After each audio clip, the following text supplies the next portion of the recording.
হাম, অনেকের কাছেই এটি হয়তো নিছক জ্বর আর শরীরে লালচে ফুসকুড়ির একটি সাধারণ রোগ। কিন্তু এই সাধারণ রোগটি এখন কেড়ে নিচ্ছে অসংখ্য শিশুর প্রাণ। হাসপাতালে বাড়ছে রোগীর ভিড়, দীর্ঘ হচ্ছে মৃত্যুর মিছিল। কিন্তু প্রশ্ন হলো, হাম হলেই কেন মৃত্যুর কোলে ঢলে পড়ছে শিশুরা?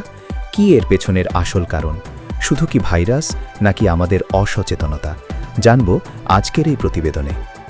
চিকিৎসা বিজ্ঞান বলছে, শিশু মৃত্যুর মূল কারণ হামের ভাইরাসটি নিজে নয়, বরং হামের কারণে শরীরে তৈরি হওয়া মারাত্মক সব জটিলতা।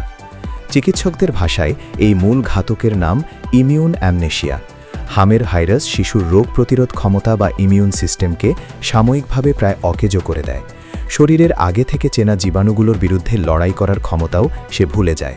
আর ঠিক এই সুযোগটাই নেয় চারপাশের সাধারণ সব ব্যাকটেরিয়া ও অন্যান্য ভাইরাস।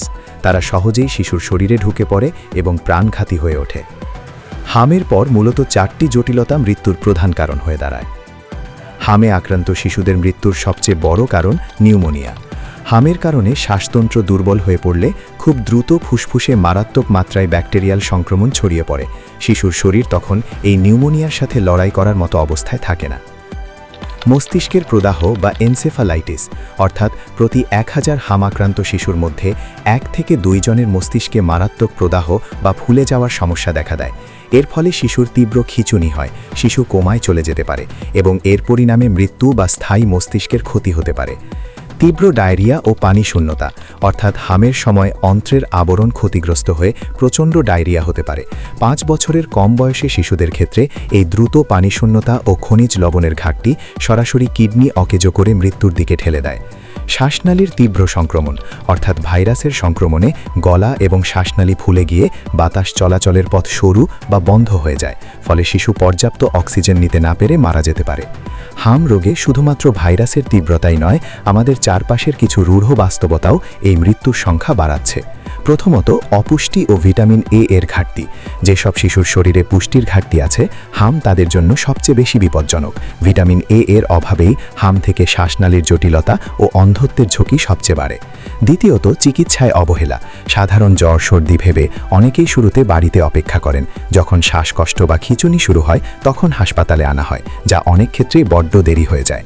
এবং সবচেয়ে বড় কারণ, টিকার সুরক্ষা না থাকা। মারা যাওয়া শিশুদের বড় অংশের শরীরেই হামের টিকা নেওয়া ছিল না, ফলে ভাইরাসের প্রথম ধাক্কাটাই তাদের প্রতিরোধ ব্যবস্থাকে পুরোপুরি ধসিয়ে দিয়েছে। হঠাৎ করে হামের এই ফিরে আসার পেছনে বড় কারণ হিসেবে বিশেষজ্ঞরা দায়ী করছেন কোভিড মহামারীর সময়কে। ওই সময় সার্বিক টিকাদান কর্মসূচিতে বড় ধরনের ব্যাঘাত ঘটায় পরের বছরগুলোতে শিশুদের অনেকেই যথাসময়ে টিকা পায়নি। বাংলাদেশের স্বাস্থ্যমন্ত্রী সরদার সাখাওয়াত হোসেন বকুলও দেশে হাম ফিরে আসার জন্য ঠিকমতো টিকা দিতে না পারাকেই দায়ী করেছেন। অন্যদিকে শুধু বাংলাদেশ নয়, যুক্তরাষ্ট্র ও কানাডা সহ সারা বিশ্বেই হামের প্রাদুর্ভাব বেড়েছে। স্বাস্থ্য অধিদপ্তরের উপপরিচালক মোহাম্মদ শাহরিয়ার সাজ্জাদ জানান, যুক্তরাষ্ট্রের সিডিসি এখনও চূড়ান্ত কারণ জানায়নি। ভাইরাসের নতুন কোনো ভ্যারিয়েন্ট এসেছে কিনা তা নিয়ে গবেষণা হচ্ছে। তবে টিকা বিরোধী প্রচারণা এবং কোভিড মহামারীর প্রভাবকেই এর পেছনে বড় কারণ হিসেবে ধারণা করা হচ্ছে। জনস্বাস্থ্য বিশেষজ্ঞ ডাক্তার মুশতাক হোসেনের মতে, কোভিডের সময়ে টিকার ঘাটতি এখনও পূরণ হয়নি। তিনি বলেন, বাংলাদেশে ভিটামিন এ ক্যাম্পেইনও অনেক ক্ষেত্রে ঠিকমতো হয়নি। টিকার কার্যকারিতা বা ভ্যারিয়েন্ট পরিবর্তনের বিষয়টিও আলোচনায় আছে, যদিও নতুন ভ্যারিয়েন্টের প্রমাণ এখনও মেলেনি। তিনি আরও জানান, ইউরোপ আমেরিকার তুলনায় বাংলাদেশে হামের মৃত্যুর সংখ্যা বেশি। বৈদেশিক সাহায্যের ওপর নির্ভরশীল দেশগুলোতেই এই সংকট প্রকট আকার ধারণ করছে।